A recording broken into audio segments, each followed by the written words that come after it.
Do you think our kids are at the age where they think swearing is cool? Some of them. Do you think it's cool? Well, if you do... Thanks for taking my response. If you do, you will really like this episode because we go through a credit swear. Ooh. The credit F word.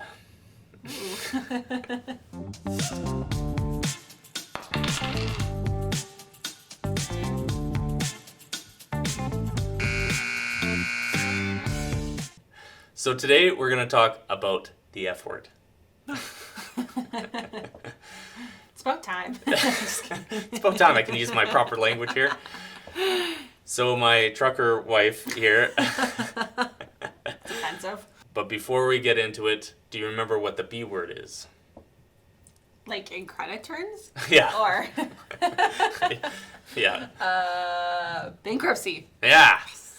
So the B word is what most Canadians would assume is the worst thing you could do to your credit. Okay.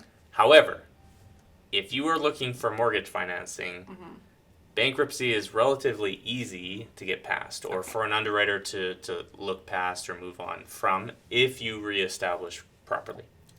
However, if they see a foreclosure, that is going to essentially make it almost impossible. Like very, very, very difficult Oh, really? for you to get any kind of mortgage financing in the past or in the future while you have a foreclosure on your credit report. Okay. So, first, let's define what a foreclosure is. Okay. Jess? Yeah. What is a foreclosure? Isn't it just when you, like, give up on your property or house? You're like, I'm done. I'm not making any more payments. I'm over this. Yeah, pretty much. Oh, okay. So it's the legal process. The legal process of Here comes the sailor or the sailor. trucker, whatever. It's the legal process of when a bank legally takes back your house. Because you cannot make your payments. That's right. There you go. Now, like I said, even if you had a high credit score reestablished and they see a foreclosure in the past, Yeah. that is essentially going to stop the application right Wow. there. And I get why they're intense on it, but there are exceptions. So I had a client in, let's say, well, he's from Montreal, and he had a property, and there was a sinkhole under his house. Oh, okay. Yeah. And swallowed up his house, essentially. Yeah.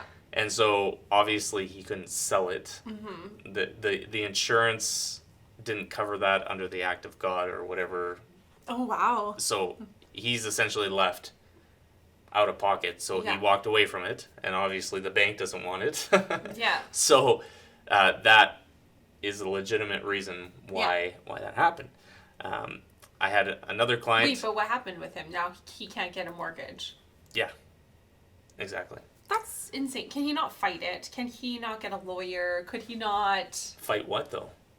That this is legit. It's not him just being like, I'm not going to pay my bills or I can't afford my house anymore. This is literally his house is gone. He could get sympathy, but I highly doubt he would win in court.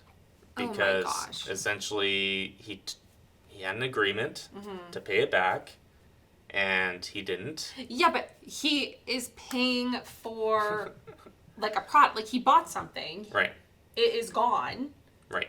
He's still like nothing. It's kind of like a vehicle. I mean, if you have a vehicle and it blows up, you still technically have to pay for it. This makes me so angry. I just need to leave. I can't do this. This is where the swears start coming in. No, Beep. but that makes Beep. no sense to me whatsoever. Like, I don't know. It sucks. It does I mean, suck. it That's just like, where's he gonna live? What's he gonna do? yeah. This so, has now screwed up his credit. Yeah. So he's renting until it falls off his credit report Which in is the how next long? 7 years. Oh my Or, gosh. well, because, yeah. Oh wait, so 7 years and then he could get a house. Yeah. Oh, 'cause it's so off. foreclosure is only 7 years. Yeah. 6 or 7 years, depending my- on which okay. province you live in.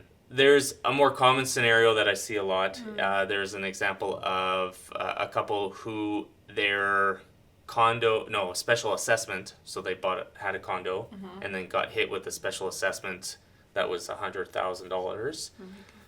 They walked away from it just because they had no way of being able to borrow that or Yeah. getting access to it.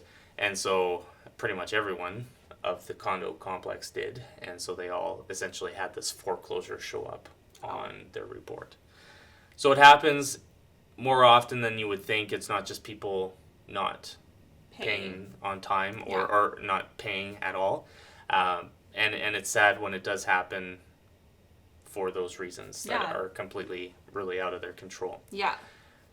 Now, I say 7 years, but there are times when it could actually be longer. And so, when it's longer, or what could happen is CMHC, Genworth, or Sagen, or Canada Guarantee. Those are the 3 insurers in Canada. If you put less than 20% down, they could be an insurer involved in your mortgage application. So there's links down below if you want to bore yourself on what they are or talk to your broker. But when it comes to getting them involved, or even the banks can do this sometimes, is they, even though it's in the foreclosure process, they've taken possession of the house, they've kicked you out, they technically have legal ownership for it. They can wait 2 years in most provinces or longer to actually put that on your credit report as a judgment. Oh my gosh, then it takes even longer. Oh. It's one of the dirty tricks that they play. And so you could essentially have it on there for 9 years if you're in Ontario. That's terrible. Example. Because most people are probably like late 20s, in their 30s when they're buying a property. And then if something were to happen, then it's like, okay. 40, 50, and you're stuck. Oh my goodness. Now, one thing I would suggest, now I'm not a licensed trustee, I'm not suggesting people go into any specific debt program. That's not where my forte is or what we're talking about. However, if you're in that situation and you're considering a foreclosure, you might want to look at a consumer proposal instead of the actual, or even a bankruptcy, to protect yourself. And the reason why is because a consumer proposal only stays on for 3 years from the time of completion. Okay. And if you pay it off sooner, then it's even you're faster. kind of a little bit more in control. So you're saying sell the property for a lower price? Well, you can't sell it for lower than what you can cover the mortgage. So if, let's say you owe $300,000, actually let's be more realistic. Let's say you owe $600,000 on a mortgage and you sell the property, you can't sell it for anything less than $600,000. Unless the lender is in agreement with it. So unless you're taking money out of your pocket and saying, or they're in agreement with it and you're going to make it a payment arrangement with them, but you're on the hook for that $600,000, so you can't sell it for less without their permission, which I doubt they would give you. Okay. So selling it, you can't really, if you can sell it and clear yourself, then obviously that's the first choice. There's some other things that you can do to avoid it. You could rent it out if you can.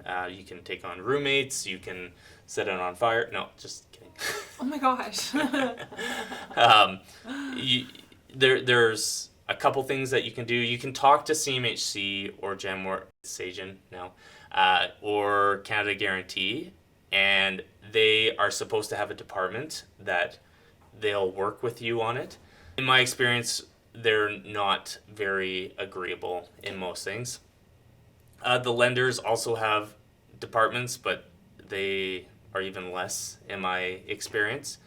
So if you can extend the amortization, which just lowers your payments, or if there's a way that you can negotiate that with the lender or the insurer, then great.